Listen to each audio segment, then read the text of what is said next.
جیسے کرونا نے رنگ، ذات پات، نسل، باؤنڈریز، مذاہب کی پرواہ کیے بغیر پوری انسانیت کو ٹارگٹ کیا ہے۔ ایسے اس وقت پوری انسانیت کرونا وبا سے چھٹکارا حاصل کرنے کے لیے تگ و دو میں کوششوں میں ہے، لیکن بدقسمتی سے کچھ ہمارے مسلمان ایسے ہیں جو کہ بددعائیں مانگ رہے ہیں کہ وبا کا رخ یہودیوں کی جانب، قادیانیوں کی جانب، انڈین کی جانب کیا جائے۔ ہمارے مذہبی ایلیٹس کو، ہمارے اسکالرس کو، ہمارے علماء کو بہت زیادہ فکر مند ہونے کی ضرورت ہے کہ کیا یہ نتیجہ ہے ہماری ٹیچنگز کا، ہماری پریچنگز کا، کہ ہمیں انسانیت کی پرواہ نہیں، اور ہم ایسی سچویشن میں جو کہ ہمارا دین جو ہے وہ سلامتی کا دین ہے، ہم دنیا کی تباہی کی، انسانوں کی تباہی کی، اللہ تعالیٰ کی مخلوق کی تباہی کی دعائیں مانگ رہے ہیں۔ اپنے ایمان کے نوعیت کے حوالے سے کوالٹی ہوتی ہے نا، کتنا پکا کتنا کچا ایمان ہے، اس کے حوالے سے فکر مند ہونے کی ضرورت ہے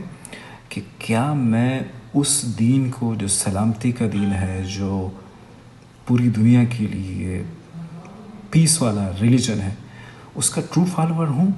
کہ میرے دل میں انسانیت کا یہ والا جذبہ ہے، اتنا میں گر گیا ہوں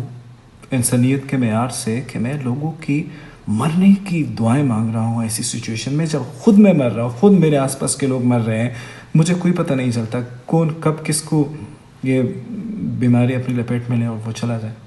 اتنی سنگین سچویشن میں بھی اگر آپ کے دل میں انسانیت کا درد نہیں ہے تو یقین کیجیے گا اپنے ایمان کے فکر مند ہونے کا وقت ہوا چاہتا ہے آپ کا۔ مجھ جیسا گنہگار بندہ جو سال میں 2 عید کی نمازیں پڑھتا ہو یا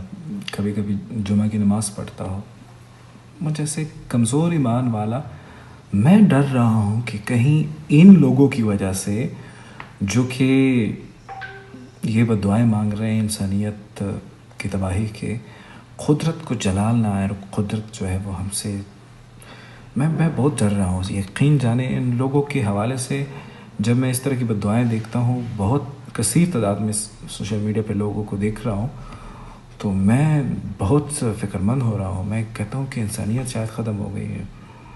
میرے خیال میں تو ہمارا مذہب پوری انسانیت کے لیے تھا، صرف مسلمانوں کے لیے نہ خدا ہے، صرف مسلمانوں کے لیے نہ ہمارے نبی ہے، صرف مسلمانوں کے لیے نہ ہمارے قرآن ہے۔ تو فکر مند ہونے کی ضرورت ہے ہمارے مذہبی لیڈرز کو، کوئی بہت ہی بڑا فیصلہ کرنا چاہیے اس حوالے سے۔